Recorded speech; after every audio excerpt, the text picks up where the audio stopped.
Hey guys, it's Andy. I'm getting ready to sandblast the underside of my Volvo 1800 ES and let's take a look.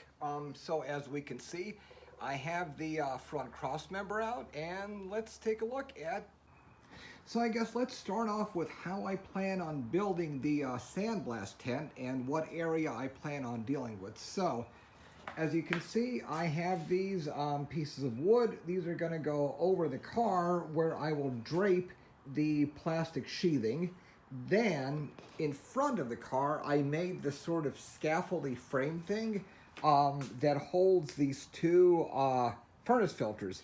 And the idea is this is going to be the air inlet. And I purposely put filters on this so when I'm sandblasting underneath the car, I don't get any stray dust or stuff coming back out. And then the key thing is that big large scaffold there, that is going to go here behind the car, and I'm going to drop the garage door down about 2.5 feet or so above the ground, and we are going to have the exhaust fan located right here, pulling all of the dust and then blowing this out into the air. And then over the top of the car, I'll have this plastic sheathing all draped over it, and then I'll tape the sheathing along on the bottom on the floor just to get any stray dust and so forth from, coming out. And then that plastic sheathing will be taped over onto that big scaffolding, of course, and then where the middle is where I will have this big exhaust fan. So yeah, so exhaust fan located right about there. Maybe some sort of a tunnel taped together out of tarp, connecting the fan to that little scaffoldy thing, pulling all the dust out. Now, we'll go on to part 2, and that's the areas I want to sandblast. So, of course, this is the wood that I have that I'm going to basically stick over the car, and then where I'll have the plastic sheathing just draped over this. Now, I will want to sandblast up inside of the wheel wells. So let me get a light here and we'll come back. All right, so inside of the wheel wells, you see that crust? That's all just crust I had that fell out from these bits of the crossmember, and I'll get to that in a second. But let's take a look here. So, as you can see, I have most of this area all stripped off. I have all of that Z-bar tar stripped off about as well as I could, which was an absolute nightmare. So it's generally more or less clean, but it's still pretty, this front area, this front area, this is still pretty crusty, definitely needs a blasting. A lot of this area here, it's just super crusty. I mean, it's clean, but it's crusty, and it just needs a sandblasting.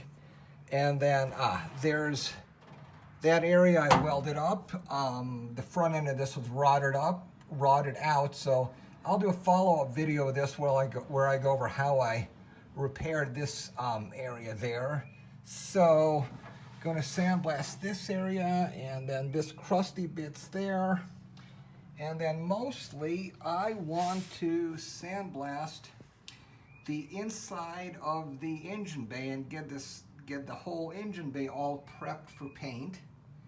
So there's all this nasty crustiness in here that just needs to go so I can get new paint on this. I'm probably going to go with a Porsche Gemini Blue Metallic for the color. So yeah, let's take a look on the outside. All right, so the plan is that I'm going to basically crawl underneath this and do this from the bottom, or yeah, do this from the inside. down there. And then I will get this whole engine bay all sandblasted and get all of this crust nice and completely stripped away and all ready for paint. And then of course get this crust inside the air inlet all paintable.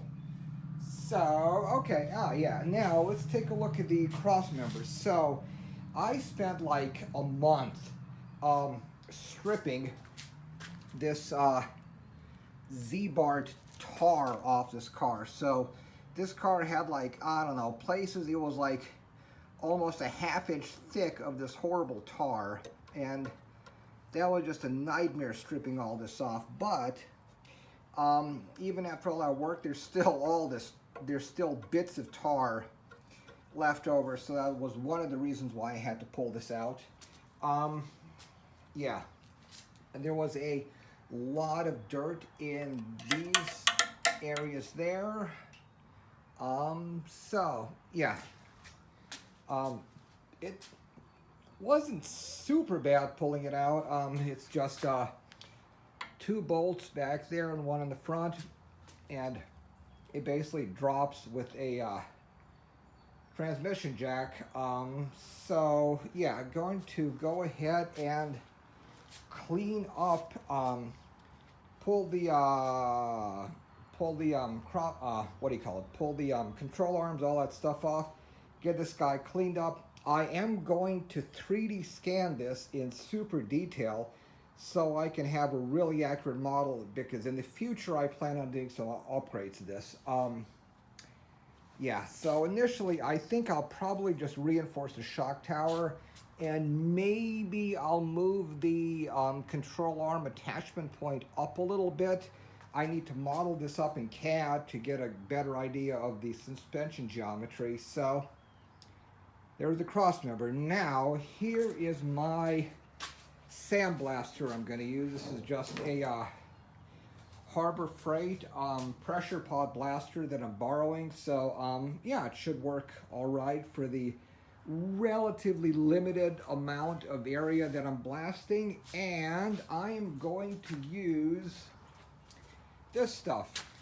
This is recycled coal slag from coal power plants. So this it's cheap, and it's supposed to be a really effective blasting media. So yeah, we'll see how well this stuff works out. So yeah, I'm going to blast inside of the wheel wells there. I will blast the inside of the rear wheel wells a bit better. The outside of the car, I'm not gonna blast the outside. I'm gonna leave the outside and just go ahead and chemically strip and use my rotary brush to get all of the outside paint stripped off. All right, so that's where I'm at. So the next time I'll have my Sandblast tent all made up. If you guys have any questions, comments about how I'm going to build this blasting tent, please leave me a comment here. If you have any questions about why I'm doing this, if you think this is a dumb idea, you know, please let me know. And I really need you guys' comments letting me know what kind of content you want to see here. I mean, it's literally just me building this car, and I really don't know what you guys find interesting and what you guys find dumb. So let me know, and see you next time, hopefully with a blasting tent all made up. Thanks guys, later.